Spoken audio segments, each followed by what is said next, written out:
دیکھو تم درد کا سجدہ زمین پر کرتے ہو اور تمہاری صدائیں 7ویں آسمان تک جاتی ہیں۔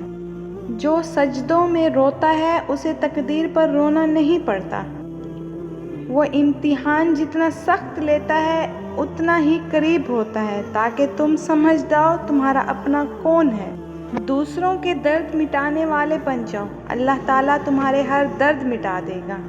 پریشانیاں تو 1000 ہیں لیکن سکون دینے والا صرف میرا اللہ ہے۔ اللہ تو دوست ہوتا ہے، ایسا دوست جس سے دل کی ہر بات کی جاتی ہے۔ اگر بات بتانے کے لیے الفاظ نہ بھی ہوں تو بس چپ چاپ بیٹھ جاؤ، وہ سب سن لیتا ہے۔ آج کل کے دوستوں سے بات کرنے کے لیے وقت نہیں نکالنا پڑتا، لیکن وہ واحد ایسا دوست ہے جو ہر وقت ساتھ رہتا ہے۔ تم جہاں بھی رہو مگر اللہ ہمیشہ ساتھ رہے گا۔ انسان کو اپنے آپ سے اتنی محبت تو ہونی چاہیے کہ وہ خود کو جہنم سے بچا کر جنت تک لے جائے۔ اے اللہ ہمیں جہنم کی آگ سے بچا۔ جس نور کی تمہیں تلاش ہے وہ قرآن ہی تو ہے۔ خدا اپنے نور سے جس کو چاہتا ہے سیدھی راہ دکھاتا ہے۔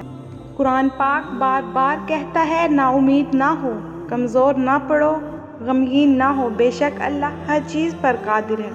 غلطیاں بھی ہوں گی اور غلط بھی سمجھا جائے گا، یہ زندگی ہے یار، یہاں تعریفیں بھی ہوں گی اور ذلیل بھی کیا جائے گا۔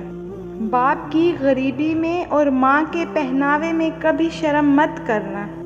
اللہ پر یقین اتنا مضبوط کر لو کہ آج نہیں تو کل، کل نہیں تو پرسوں، وہ ان دعاؤں پر بھی کن کہہ دے گا جو ناممکن نظر آتی ہیں۔